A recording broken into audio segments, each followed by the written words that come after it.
Wouhou! Salut les bileux, c'est Ludo dans l'eau. Nous revoici pour une nouvelle vidéo avec derrière moi donc le fort carré de Antibes. Voilà, mais on n'est pas là pour parler de ça, on est là pour revenir sur ces 3 semaines de juin passées en présentiel au Crêpes et Antibes, où on va évoquer donc ensemble les EPMSP et aussi donc la validation des unités 1 et 2. C'est parti!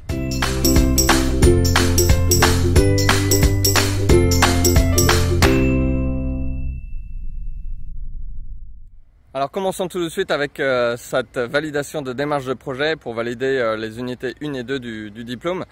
Donc en l'occurrence on avait une date de passage d'examen, pour début juin on devait déposer notre dossier complet évidemment et signé et attesté par notre tuteur de stage. Donc une fois que ça a été fait, donc on a transmis le dossier au CREPS qui ensuite par la suite devait le déposer aux examinateurs.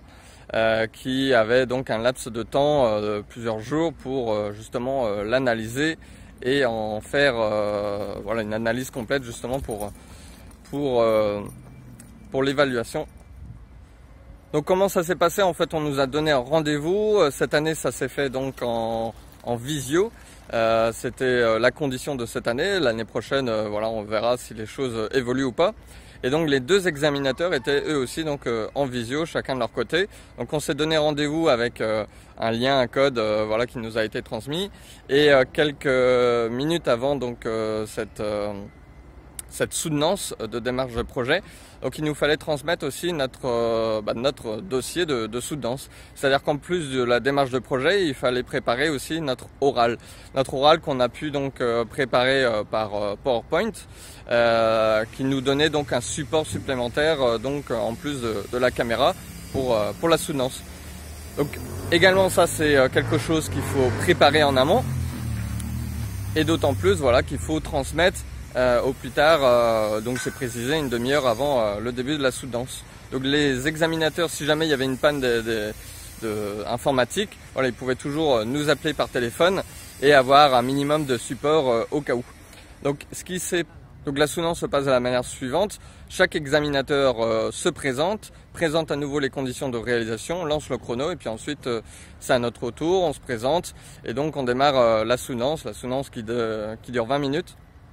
Pendant laquelle justement donc on va revenir sur les points clés du dossier et de la démarche de projet. L'idée c'est pas de reprendre le dossier, c'est justement d'utiliser le support qu'on a fait pour la soutenance pour revenir surtout sur des choses qu'on n'a pas forcément évoquées pendant le dossier, pour justement un petit peu contrecarrer les questions qui pourraient apparaître.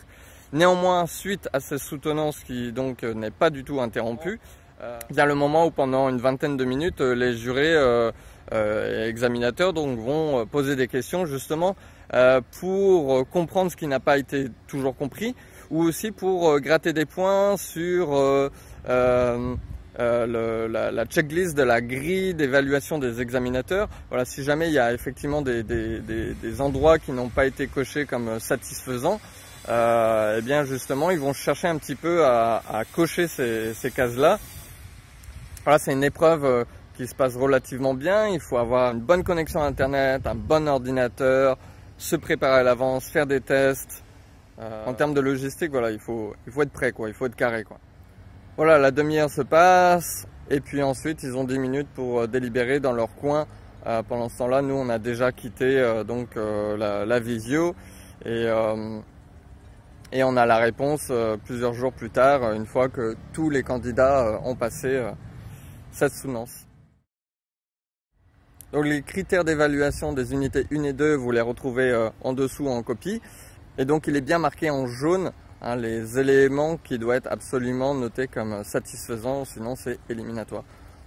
Voilà, si vous avez des questions, n'hésitez pas à les laisser en commentaire et je tâcherai d'y répondre le mieux possible. Ensuite, on a eu les EPMSP. Donc les EPMSP se passent de la façon suivante. On a 3 épreuves. On a guide de palanquée dans une zone 0,40 mètres. Hein, grosso modo, en fait, ils cherchent à ce qu'on fasse de l'exploration avec un examinateur dans la zone 35-40 mètres. Donc voilà, avec briefing, exploration et aussi surtout le debriefing. Voilà, debriefing qui est important pour justement donner des éléments de progressivité à la personne qu'on va encadrer.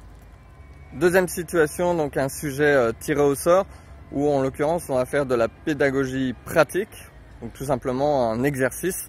Ça peut être un baptême, ça peut être sensibilisation au pont ballast, ça peut être vidage de masque en fin de formation. Voilà, l'idée c'est justement de nous mettre dans l'eau, dans une zone à peu près de 4-5 mètres de fond, sur lequel ils vont évaluer surtout l'aspect sécurité.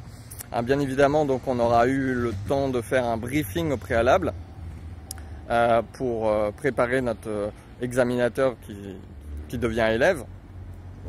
Donc un briefing, ensuite mise en situation pratique où ils évaluent un petit peu aussi notre façon de parler, notre façon de communiquer, notre comportement sous l'eau, notre prise en charge. Ils vont faire des bêtises, donc on doit corriger sous l'eau. Et puis ensuite, justement, il y a le débriefing ou le débriefing donc en surface sur le bateau. Et là aussi, justement, pour donner des éléments pour faire progresser l'élève. Troisième et dernière épreuve des EPMSP, on tirait au sort un sujet sur l'organisation de plongée. Et donc, en l'occurrence, pour ma part, c'était plongée de nuit. Donc, j'ai délivré sur une vingtaine de minutes. Donc ça, c'était les conditions. Pareil, vous aurez le lien qui explique tout ça. Donc, les différents éléments qui permettent d'organiser une plongée de nuit. À la suite de quoi, donc, l'examinateur posait des questions. Voilà, et là encore, voilà, il faut avoir un support qui fonctionne, une connexion internet qui fonctionne.